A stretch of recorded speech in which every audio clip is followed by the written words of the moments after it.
नन्हे मुन्ने से बच्चों, अस्सलामु अलैकुम व रहमतुल्लाहि व बरकातुहू। उम्मीद करता हूँ आप सब बखैरियत से होंगे।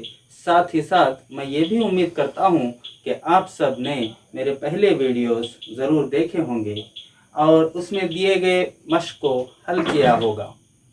तो बच्चों, आपने अ, आ, ल, म, न, र और द, क, ब, स, ओ इन हुर्फों का इस्तेमाल करते हुए नए नए अल्फाज बनाना सीखा हुआ है। अगर आपने मेरे पहले वीडियोस नहीं देखे हैं तो पहले उन वीडियोस को ज़रूर देखना, ताकि आने वाले असबाब आपको आसानी से समझ में आ सके। तो चलिए बच्चों, आज हम अपना नया सबक शुरू करते हैं, लेकिन इससे पहले मैं आपको चंद तस्वीर दिखाऊंगा जिनको पहचान कर आपको सही सही जवाबात देने होंगे। तो हर असबाक की तरह आज हम किसी भी तरह की सैर नहीं करेंगे, बल्कि यहीं पर क्लास में आपको चंद तस्वीर दिखाऊंगा, आपको जो है सही सही जवाबात देना है। तो बच्चों, शुरू करते हैं। अच्छा, तो बच्चों, अब मैं आपके सामने तस्वीर पेश करूंगा, तो बताइए बच्चों, ये तस्वीर किसकी है? सोचिए, अपना वक्त लीजिए और बताइए। चलिए, मैं आपको एक हिंट देता हूं। इसको राजा महाराजा पहना करते थे। अब बताओ। जी हाँ, सही जवाब। आपने इसका जो है बिल्कुल सही जवाब दिया है। ये है ताज। त से ताज।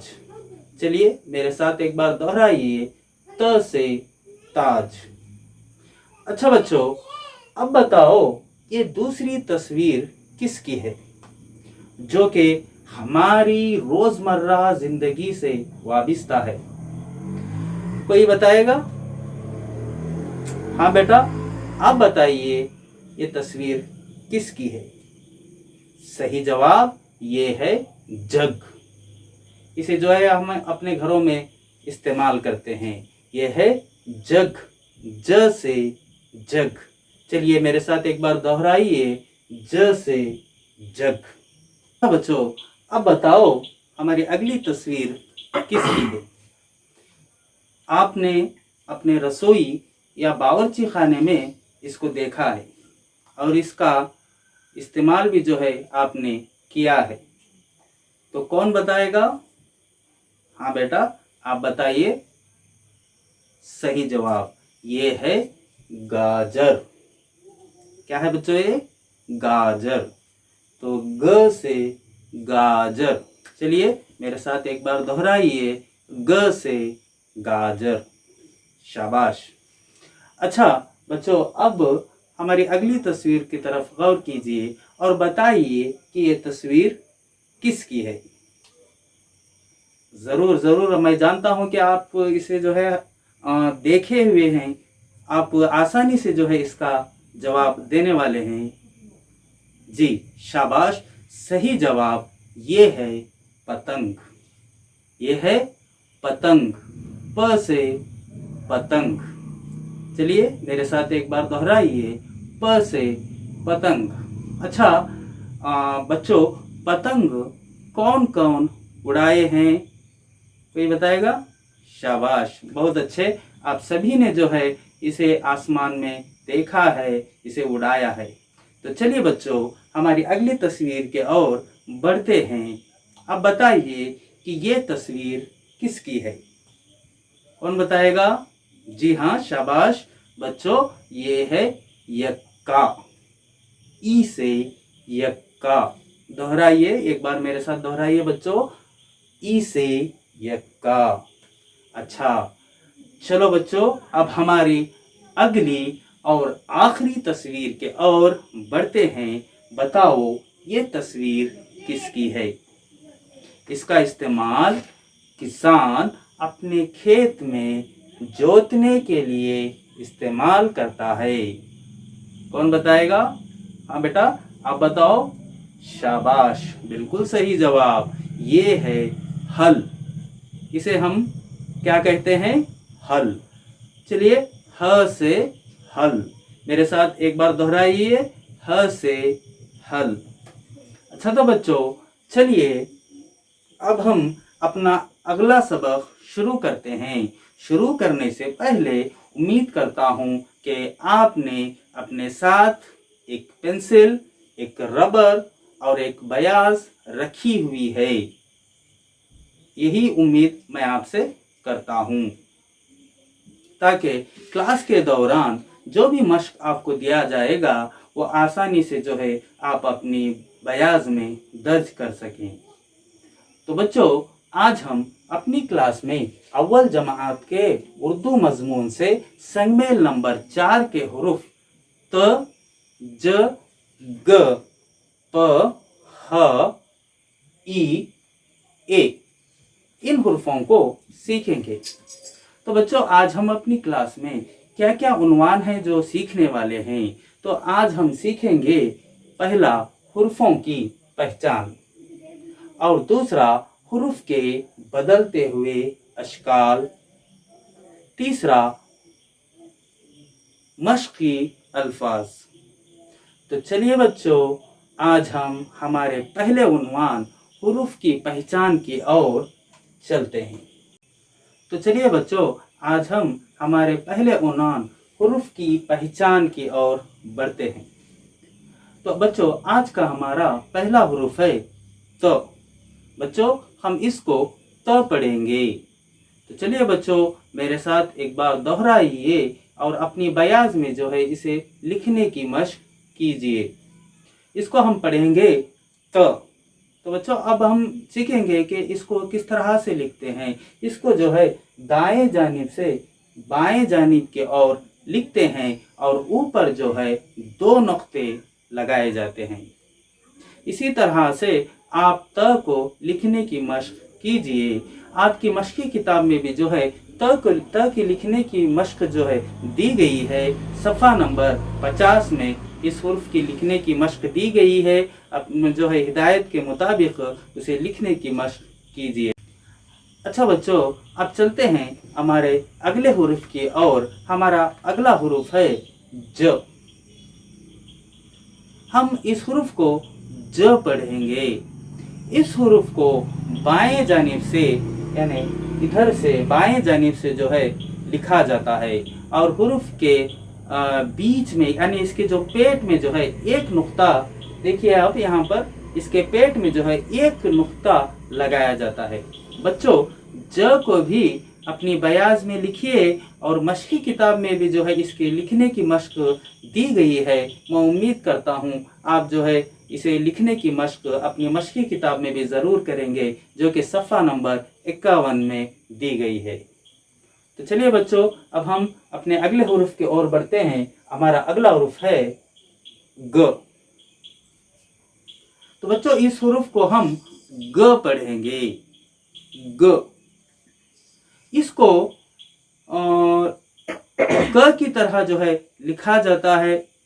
क की लिखने की मशक जो है जिस तरह से हमने की थी इसी तरह से आपको लिखना है, मगर जो है इसमें ऊपर जो है आप एक जो है ज़्यादातन जो है यहाँ एक लकीर देख रहे हैं। एक ज़्यादा लकीर यहाँ पर लिखी जाती है और इसको हम ग पढ़ते हैं। तो बच्चों, मैं उम्मीद करता हूँ कि आपने जो है ग को पहचाना है। आपकी मशकी किताब सफ़ा नंबर 52 में भी जो है इसकी लिखने की मशक दी गई है। हिदायत के मुताबिक जो है आप उसे लिखने की मशक कीजिएगा। तो बच्चों, चलिए अब बढ़ते हैं हमारे अगले हुर्फ की ओर। हमारा अगला हुर्फ है प। जी हाँ बच्चों, हम इसको पढ़ेंगे प। तो प्यारे बच्चों, हम इस हुर्फ को प पढ़ेंगे। इस हुर्फ को जो है ब और त की तरह जो है लिखते हैं। जिस तरह हमने ब और त लिखने की मशक की थी, इसी तरह से हम जो है प को भी लिखेंगे, मगर इसके नीचे जो है 3 नुक्ते आपको नजर आ रहे हैं। अगर 3 नुक्ते अगर नीचे हैं तो हम इसको पढ़ेंगे प। तो बच्चों, अब जो है ब और त हमने जिस तरह लिखने की मशक की थी, इसी तरह प को भी जो है आपको लिखने की मशक करनी है। आपकी मशक़ी किताब में भी जो है इस हुर्फ के लिखने की मशक़ दी गई है। तो उम्मीद करता हूँ कि आपने जो है बयाज़ में इसे अपने दर्ज कर लिया है। अपनी मशक़ी किताब में भी जो है हिदायत के मुताबिक लिखने की मशक़ कीजिएगा, जो कि सफ़ा नंबर 53 में दी गई है। तो चलिए बच्चों, हमारा अगले हुर्फ की ओर बढ़ते हैं। हमारा अगला हुर्फ है ई। इसको हम ई पढ़ेंगे। इस हुर्फ को हम दाएं जानिब से इस तरह से लेते हुए, जिस तरह से हांडी की शक्ल होती है, इसी तरह हांडी की शक्ल में हमें जो है इसे नीचे की तरफ लिखना है। तो बच्चों, आज जो है इस हुर्फ को आपने मैं समझता हूं कि अपनी बयाज में लिखा है। इस हुर्फ के लिखने की मशक़ जो है अपनी मशक़ी किताब में भी जो है दी गई है। तो उम्मीद करता हूं कि आप जो है हिदायत के मुताबिक उसे लिखने की मशक़ करेंगे, जो कि सफ़ा नंबर जो है 54 में दी गई है। तो इसे लिखने की मशक़ आप घर पर ज़रूर कीजिएगा। तो चलिए बच्चों, अब हमारे अगले हुर्फ के ओर बढ़ते हैं। हमारा अगला हुर्फ है ह। हम इसको ह पढ़ेंगे। इस हुर्फ की शक्ल गोल होती है। तो बच्चों, अब ह की अशकाल जो है किस तरह से बदलते हैं वो मैं आपके अगले उन्वान में जो है मैं बताऊंगा। फिलहाल जो है आप ह की जो है लिखने की मशक़ अपनी मशक़ी किताब में सफ़ा नंबर जो है 55 में दी गई है। हिदायत के मुताबिक जो है उसे लिखने की मशक़ कीजिए। ये दिखने में जो है गोल नज़र आती है, हमें इस तरह से इसको लिखना है। तो चलिए बच्चों, अब हम अपने आखिरी हुर्फ के ओर बढ़ते हैं। हमारा आखिरी हुर्फ है ए। तो बच्चों, हमारा आज का आखिरी हुर्फ जो हम पहचानने की कोशिश करेंगे ये है ए। बच्चों, हम इसको ए पढ़ेंगे।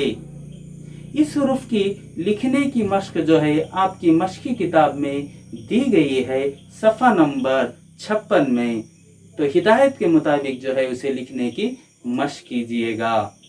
अपने असातिज़ा से जो है राबिता रखें और इन मशक़ को जो है हल करने की कोशिश करें।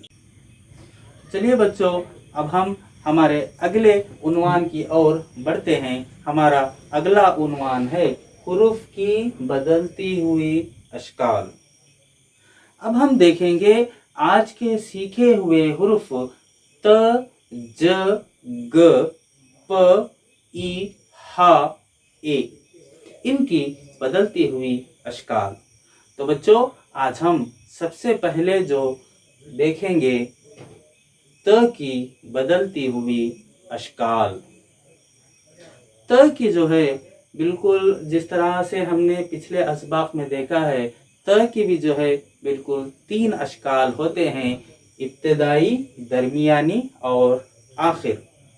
तो बच्चों, त जब इब्तिदाई मुकाम पर आता है, पहले मुकाम पर आता है, तो हम इसको आधा लिखते हैं। तो बच्चों, आप अच्छी तरह से ज़हन नशीन कर लीजिएगा कि जब ये पहले मुकाम पर आता है तो हम इसको आधा लिखते हैं, और ये आधा होने के बावजूद दूसरे हुर्फों से मिलकर बिल्कुल एक नया लफ्ज़ जो है बनाता है। जैसे मैं मिसाल आपको बताऊंगा बच्चों, यहाँ पर गौर कीजिएगा। तिलक, ताज, तुम, तब। देखा बच्चों, यहाँ पर त जब पहले मुकाम पर आ रहा है तो उसकी शक्ल जो है आधी है। आप यहाँ पर गौर कीजिएगा। तो चलिए बच्चों, अब हम इसका दूसरा मुकाम देखते हैं। जब त किसी भी लफ्ज़ के दूसरे मुकाम पर आता है, यानी दरमियानी मुकाम पर आता है, तो ये अगले और पिछले दोनों हुर्फों को मिलाकर जो है एक नया लफ्ज़ बनाता है। सिवाय, तो बच्चों मेरे पिछले जो है वीडियो में मैंने आपको बताया था अ, र, द जब ये पहले मुकाम पर आते हैं तो ये किसी भी हुर्फ से नहीं मिलते। इस रूल्स को जो है आप अच्छी तरह से अपने दिमाग में बिठा लीजिएगा। सिवाय अ, र, द हुर्फों को जब ये छोड़कर जो है दूसरे मुकाम पर त की शक्ल जो है आधी होती है। यानी ये अ र द हुर्फों से नहीं मिलता, बल्कि ये जो है दूसरे हुर्फों से, अगले और पिछले दोनों हुर्फों से मिलकर जो है एक नया लफ्ज बनाता है। तो देखिए यहाँ पर त जब दूसरे मुकाम पर आता है तब भी इसकी शक्ल जो है आधी होती है। जैसे यहाँ पर चंद मिसाल है बच्चों, गौर कीजिएगा। किताब, तितली, पतंग। देखिए त यहाँ पर दूसरे मुकाम पर है, मगर इसको जो है हम आधा लिखते हैं। तो बच्चों चलिए अब त की जो है आखिरी शक्ल की ओर बढ़ते हैं। तो दूसरे हुर्फों की तरह बच्चों त भी जो है आखिरी मुकाम पर अपनी पूरी शक्ल जो है रखता है। यानी त को जो है हम आखिरी मुकाम पर पूरा त लिखते हैं। तो देखो बच्चों यहाँ पर चंद अल्फाज हैं, यहाँ थोड़ा गौर कीजिएगा। देखिए दांत, बरकत, रात, सात। तो देखो बच्चों तो जब आखिरी मुकाम पर आ रहा है तो उसको पूरा लिखा जा रहा है।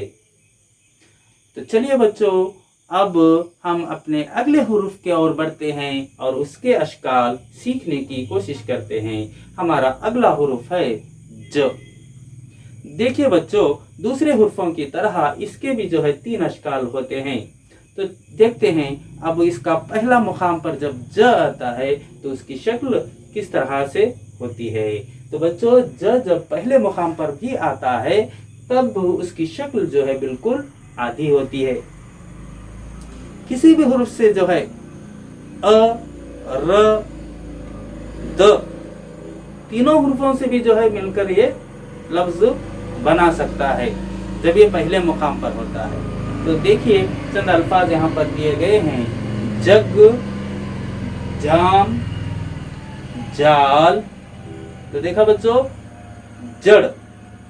तो देखिए जब ज पहले मुकाम पर आ रहा है तो वो किसी भी हुर्फ से मिलकर जो है एक नया लफ्ज जो है बनाता है। तो चलिए बच्चों अब ज के जो है दूसरे मुकाम की ओर बढ़ते हैं। ज जब दूसरे मुकाम पर आता है तब भी इसकी शक्ल आधी होती है, यानी इसे हम आधा लिखते हैं। और जैसा कि आपको रूल मैं पहले भी बता चुका हूँ, अ र द जब इससे ज से पहले आता है तो वो ज जो है अ र द से जो है नहीं मिलता, उसे अलहदा लिखना पड़ता है। तो अब यहाँ पर चंद अल्फाज हैं बच्चों, थोड़ा गौर कीजिएगा। जैसे गाजर, बाजरा, मस्जिद, सजदा। देखो बच्चों ज जब दूसरे मुकाम पर आ रहा है तो वो अगले और पिछले हुर्फों से मिलकर एक नया लफ्ज बना रहा है सिवाय अ के। तो यहाँ पर आप देख रहे हैं जैसा गाजर और बाजरा में ग से जो है अ मिला हुआ है मगर अ से ज नहीं मिल पा रहा है। बाजरा में ब से अ मिला हुआ है मगर अ से ज जो है यहाँ पर बिल्कुल नहीं मिल रहा है। तो चलिए बच्चों अब ज की आखिरी शक्ल को देखते हैं। आखिरी शक्ल जब उसके यानी आखिरी मुकाम पर जब ज आता है तो ज को हम जो है पूरा लिखते हैं दूसरे हुर्फों की तरह। पूरा ज को जो है यहाँ पर लिखना पड़ता है। जैसे यहाँ पर बच्चों चंद अल्फाज हैं, थोड़ा गौर कीजिएगा। आज, ताज, रंज। देखो बच्चों जब ज आखिरी मुकाम पर आ रहा है तो हम इसको बिल्कुल अपनी असली सूरत में जो है लिख रहे हैं, यानी यहाँ पर इसकी शक्ल जो है नहीं बदल रही है। तो चलिए बच्चों अब हम अपने अगले हुर्फ की ओर बढ़ते हैं। हमारा अगला हुर्फ है ग। इसके भी जो है 3 अशकाल होते हैं। जब ग इब्तिदाई मुकाम पर आता है तब इसकी शक्ल जो है बिल्कुल आधी होती है और किसी भी जो है हुर्फ से मिलकर एक नया लफ्ज बनाती है। तो देखें बच्चों, तो चलिए अब यहाँ पर चंद अल्फाज दिए गए हैं। ग जब इब्तिदाई मुकाम पर आता है तो उसकी शक्ल आधी होती है। जैसे कि यहाँ पर चंद अल्फाज है बच्चों, गौर करो। गाजर, गरज, गरम, गधा। देखा बच्चों, ग जब पहले मुकाम पर आ रहा है तो उसे बिल्कुल आधा लिखा जाए। इसी तरह बच्चों, जब ग दूसरे मुकाम पर आता है तब भी इसकी शक्ल जो है आधी होती है और अगले और पिछले दोनों हुर्फों से मिलाकर जो है एक नया लफ्ज बनाता है। जैसे बच्चों यहाँ पर चंद अल्फाज हैं, जरा गौर कीजिएगा। मंगल, जंगल, लगन, यादगार। देखो बच्चों, ग जब दूसरे मुकाम पर आ रहा है तो वो अगले और पिछले दोनों हुर्फों से मिलकर जो है एक नया लफ्ज बना रहा है। तो चलिए बच्चों, अब ग की आखिरी शक्ल की ओर बढ़ते हैं। तो ग जो है दूसरों हुर्फों की तरह इसको भी जो है आखिरी मुकाम पर पूरा लिखा जाता है, यानी मुकम्मिल ग जो है असली जो इसकी शक्ल होती है उस तरह से लिखा जाता है। जैसे बच्चों यहाँ पर चंद अल्फाज हैं, गौर कीजिएगा। जंग, रंग, पतंग और जग। देखो बच्चों, ग जब आखिरी मुकाम पर आ रहा है तो उसकी शक्ल जो है पूरी यहाँ पर नजर आ रही है। ग को जो है हम आखिरी मुकाम पर पूरा लिखते हैं। तो चलिए बच्चों, अब हम अपने अगले हुर्फ के ओर बढ़ते हैं। हमारा अगला हुर्फ है प। प की भी जो है यहाँ पर 3 अशकाल होते हैं, इब्तिदाई, दरमियानी और आखिर। जब प पहले मुकाम पर आता है तो प को भी जो है हम बिल्कुल आधा लिखते हैं। दूसरे हुर्फों की तरह प को भी हम आधा लिखते हैं। समझ गए बच्चों? यानी इसे पूरा नहीं लिखते, आधा लिखते हैं और तमाम हुर्फों से जो है मिलाकर एक नया लफ्ज बनाता है। जैसे बच्चों यहाँ पर चंद अल्फाज हैं। पंप, पतंग, पान, पाक। देखो बच्चों, प जब इब्तिदाई मुकाम पर आ रहा है तो उसे जो है हम आधा लिख रहे हैं। मैं समझता हूं बच्चों आप अपने पास जो है बयाज, पेंसिल और रबर रखे हुए हैं और जो मैं हुर्फ आपको बता रहा हूं उसकी लिखने की मश्क अपने साथ जो है अभी यहीं पर कर रहे हैं और इसे जो है लिखने की मश्क भी जो है आप ज़रूर कर रहे हैं, मैं ये उम्मीद करता हूं। तो चलिए बच्चों, अब हम प के जो है दूसरे मुकाम की ओर बढ़ते हैं। बच्चों, प जब दूसरे मुकाम पर आता है तो वो भी जो है अगले और पिछले हुर्फों से मिलाकर जो है एक नया लफ्ज बनाता है। इसकी शक्ल जो है जब दरमियान में आता है तब इसकी शक्ल जो है बिल्कुल आधी होती है। जिस तरह पहले मुकाम पर थी इसी तरह जो है शुरू दरमियान में भी जो है इसकी शक्ल आधी होती है। तो बच्चों यहाँ पर चंद अल्फाज हैं, थोड़ा गौर कीजिएगा। जैसे कपास, अपना, रपट, निपट। तो देखो बच्चों, प जब दूसरे मुकाम पर आ रहा है तो इसकी शक्ल जो है आधी है। अच्छा बच्चों, अब प जब आखिरी मुकाम पर आता है तो दूसरे हुर्फ की तरह इसको भी जो है बिल्कुल पूरा लिखा जाता है। जैसे कि बच्चों यहाँ पर चंद अल्फाज दिए गए हैं, थोड़ा गौर कीजिएगा। जैसे यहाँ पर सांप, कांप, पंप और ये नाप। देखा बच्चों, प जब आखिरी मुकाम पर आ रहा है तो वो अपने अगले हुर्फ से जो है मिलकर जो है एक नया लफ्ज बना रहा है, मगर इसकी शक्ल जो है बिल्कुल पूरी है। पूरी तरह से इसको प हम जो है यहाँ पर यानी असल सूरत में इसको लिखते हैं।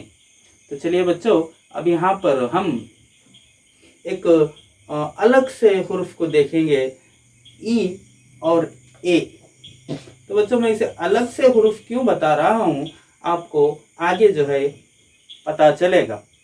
तो चलिए बच्चों, अब हम अपने अगले हुर्फ की ओर बढ़ते हैं। हमारा अगला हुर्फ है ई और ए। बच्चों, जब ई और ए पहले और दूसरे मुकाम पर आते हैं तो बच्चों थोड़ा यहाँ पर गौर कीजिएगा। पहले और दूसरे मुकाम पर जब ये दोनों हुर्फ ई और ए आते हैं तो दोनों की शक्ल एक जैसी होती है। तो बच्चों आप समझ गए, यहाँ पर ई और ए जब पहले और दूसरे मुकाम पर आते हैं तो दोनों की शक्ल एक जैसी होती है और सिर्फ आखिरी मुकाम पर इनकी असल सूरत, ये जो असल सूरत है इसमें लिखा जाता है। समझ गए बच्चों? मैं उम्मीद करता हूँ आपने इसको अच्छी तरह से समझ लिया होगा। ई और ए जब पहले मुकाम पर आते हैं तो ये दूसरे हुर्फों से मिलकर नया लफ्ज बनाते हैं। जब के पहले मुकाम पर ई और ए की जो आवाज है य होती है। तो बच्चों जब ई और ए दोनों पहले मुकाम पर आते हैं तो दोनों की शक्ल एक जैसी होती है और इसकी आवाज जो होती है य। तो बच्चों जब ये पहले मुकाम पर आता है तो उमूमन अक्सर जो है ऐसा होता है इसकी आवाज य होती है। जैसे बच्चों यहाँ पर चंद अल्फाज हैं, देखिएगा, यक्का, याद, यार। देखा बच्चों यहाँ पर ये जो अल्फाज हैं यहाँ पर ई और ए दोनों की शक्ल एक जैसी होती है और हम इसको यह पढ़ेंगे। जब ये पहले मुकाम पर आता है तो इसकी शक्ल इस तरह से होती है और यहाँ पर देखिए ई और ए को हम जो है नुक्ते नहीं दिए थे। जब ये असल सूरत में था तब हम इनको नुक्ते नहीं दिए थे। जब ये पहले और दूसरे शक्ल में आता है तो हमें ज़रूर जो है यहाँ पर इनको दो नुक्ते देने हैं। देखा बच्चों, यक्का, याद, यार, यास। देखो बच्चों जब पहले मुकाम पर में आता है तो हम इसको या पढ़ते हैं। तो बच्चों जब ई और ए दूसरे मुकाम पर आते हैं तब भी इन हुरूफ की जो है शक्ल इब्तिदाई शक्ल की तरह ही होती है। लेकिन बच्चों ध्यान रखो इनकी आवाज़ जो है बदली हुई हमें नज़र आएगी। जब ये दूसरे मुकाम पर आते हैं तब इनकी असल आवाज़ में जो है हम यहाँ पर पढ़ते हैं।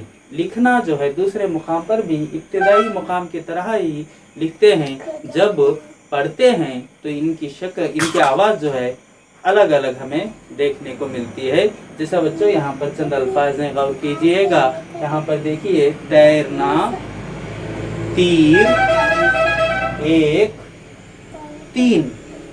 तो बच्चों देखो, तैरना, तैर, यानी यहाँ पर इस दूसरे मुकाम पर जो ई है इसकी शक्ल जो है दूसरे मुकाम पर रहने के बाद इसकी आवाज़ जो है यहाँ पर ए पढ़ रहे हैं, तैरना। यहाँ पर तीर देखिए, अब हम इसको पढ़ रहे हैं ई। एक देखिए, दोबारा हम इसको ए पढ़ रहे हैं। इसी तरह तीन, तो बच्चों अब हम इसको ई पढ़ रहे हैं। यानी आवाज़ की बुनियाद पर जो है हम यहाँ पर ये फैसला कर सकते हैं कि यहाँ पर ई है या ए है। उम्मीद करता हूँ बच्चों आपने इसको अच्छी तरह से समझ लिया होगा। चलिए बच्चों अब हम ई और ए के आखिरी मुकाम की ओर बढ़ते हैं। तो बच्चों जब ई और ए हुर्फ आखिरी मुकाम पर आते हैं तब इन्हें इनकी असल आवाज़ की बुनियाद पर इनकी असल शक्ल में जो है लिखा जाता है। समझ गए बच्चों? जब ये आखिरी मुकाम पर आता है तो ई को जो है उसके असल शक्ल में लिखते हैं और ए को जो है उसके असल शक्ल में लिखते हैं बच्चों, और पढ़ते भी इसी तरह से हैं, ई और ए, जिस तरह से इनके आवाज़ होती है। तो बच्चों यहाँ पर चंद अल्फाज हैं, देखिएगा। बकरी, ई जो है आखिरी मुकाम पर है तो इसकी असल शक्ल में लिख रहे हैं और इसे पढ़ रहे हैं हम, बकरी। इसी तरह अगला लफ्ज़ देखिए, बकरे, ए, यानी इसकी असल आवाज़ में पढ़ रहे हैं और इसकी असल शक्ल में जो है लिख रहे हैं। पानी, देखिए, पानी। रोने, देखा बच्चों यहाँ पर ये आखिरी मुकाम पर जब ई और ए आते हैं तो उनकी असल शक्ल पर असल शक्ल को जो है लिखा जाता है और इनकी असल आवाज़ में जो है हम पढ़ते हैं।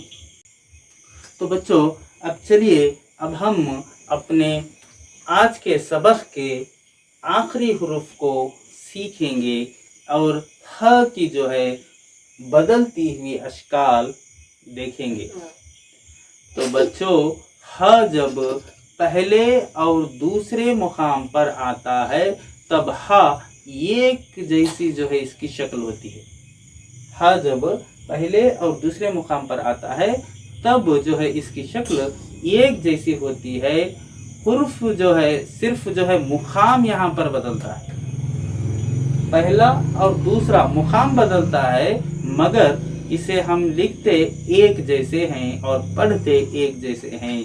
देखिए बच्चों, चंद अल्फाज यहाँ पर जब वो पहले मुकाम पर आता है तो हम उसे किस तरह से लिखते हैं। देखिए यहाँ पर हवा, हल, हरा, हिरन। देखा बच्चों, ह जब पहले मुकाम पर आ रहा है तो ह को हम इस तरह से लिखते हैं और इस तरह से जो है उसे दूसरे हुर्फों से मिलाकर पढ़ा जाता है। अब देखिए, जब दूसरे मुकाम पर आता है ह तो हम इसे किस तरह से लिखते हैं और किस तरह से पढ़ते हैं।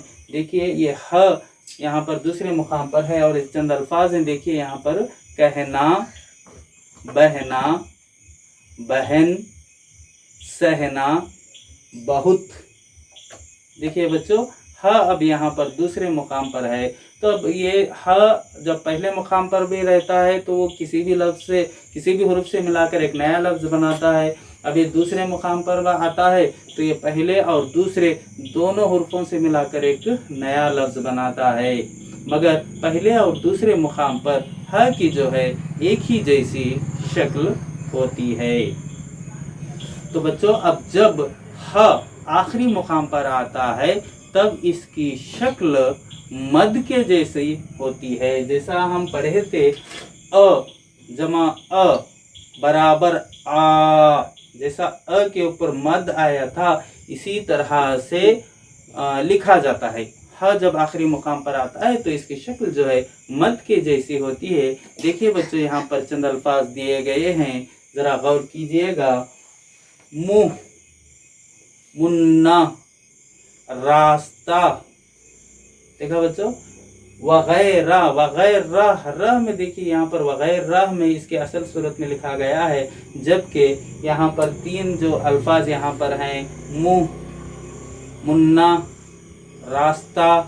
तो देखिए इन अल्फाज में जो है हम ह को मद की तरह लिखे हुए हैं। तो बच्चों, आपने अभी तक हुर्फों की बदलती हुई अशकाल को सीखा है। आपकी मश्की किताब में भी जो है हुर्फों की बदलती हुई अशकाल दिए हुए हैं। सफ़ा नंबर 57 में अपने मुअल्लिम की रहनुमाई में इसे लिखने और पढ़ने की मश्क कीजिएगा। ये एक दिन में जो है हुर्फों की बदलती हुई अशकाल हम नहीं सीख सकते, बल्कि आपके मुअल्लिम की रहनुमाई में ये सब कुछ जो है पॉसिबल है। मैं ये उम्मीद करता हूँ कि आप जो है अपने मुअल्लिम की रहबरी में इस मश्क को अपनी मश्की किताब में हल करेंगे। तो चलिए बच्चों, अब हमारा अगला उन्वान की ओर बढ़ते हैं। हमारा अगला उन्वान है एराब। चलिए बच्चों, अब आगे बढ़ते हैं। अब हम सीखे हुए हुरूफ को एराब लगाकर पढ़ने की कोशिश करेंगे। एराब तो आप जो है सीखे हुए हैं, मेरे दूसरे वीडियो में जो है मैं आपको बताया हूँ एराब का इस्तेमाल किस तरह से होता है और इसे किस तरह से पहचाना जाता है और इनकी आवाज़ें किस तरह से होती हैं। मैं अब वो दोहराने नहीं जाऊँगा, बल्कि आज के सीखे हुए हुरूफ को एराब का इस्तेमाल करते हुए किस तरह से पढ़ा और लिखा जाता है मैं आपको बताने वाला हूँ। चलिए बच्चों, अब एराब का इस्तेमाल करते हुए हम आज के सीखे हुए हुर्फों को लिखने की मशक करेंगे। देखिए बच्चों, ज ज़बर ज, ज ज़ेर जी, ज पेश जू। अब देखिए, त ज़बर त, त ज़ेर ती, त पेश तू। इसी तरह क ज़बर क ज़ेर की, क पेश को। इसी तरह अगला हुरूफ प ज़बर प, प ज़ेर पी, प पेश पू। इसी तरह ई क्या जो है हुरूफ को हम देखेंगे तो ई ज़बर या, ई ज़ेर ई पेश यू। इसी तरह हमारा आखिरी हुरूफ ह ज़बर ह ज़ेर ही, हा पेश हु। तो इसकी मश्क भी जो है आपकी मश्की किताब में दी गई है सफ़ा नंबर 60 में। तो अपने मौल्लिम की रहबरी में, इनकी रहनुमाई में जो है इसे लिखने और पढ़ने की मश्क ज़रूर कीजिएगा। तो बच्चों, हम जो है अभी यहाँ पर आज चंद हुरूफ सीखे हुए हैं, जैसे ज, त, ग, प, ई, ह। तो उम्मीद करता हूँ कि आपने जो है सही तरह से इसको सीखा है। अगर आपको सीखने में दुश्वारी पेश आ रही है तो इस वीडियो को बार बार देखिए। इंशाअल्लाह मैं उम्मीद करता हूँ कि आप ज़रूर से ज़रूर जो है इसको जल्द से जल्द जो है सीख पाएंगे। अच्छा, तो बच्चों, अब हमारी अगले उन्वान की ओर बढ़ने से पहले मैं आप सब से जो है यहाँ पर इजाज़त चाहता हूँ। इंशाअल्लाह एक नए वीडियो के साथ दोबारा आपके सामने हाजिर होऊंगा। तब तक जो है अपना ख्याल रखिएगा, पढ़ने और लिखने की मश्क करते रहें। तो बच्चों, चलिए अब हम जो है चंद यहाँ पर मश्की अल्फाज जो है लिखने और पढ़ने की कोशिश करते हैं। हमारे पहले वीडियोस में जो है सीखे हुए हुरूफ का इस्तेमाल करते हुए यहाँ पर चंद मश्की अल्फाज मैं आपके सामने पेश करूँगा। उसे जो है अपनी बयाज में लिखने और पढ़ने की कोशिश कीजिएगा। तो बच्चों, अब मुझे इजाज़त दीजिए। अल्लाह हाफिज़।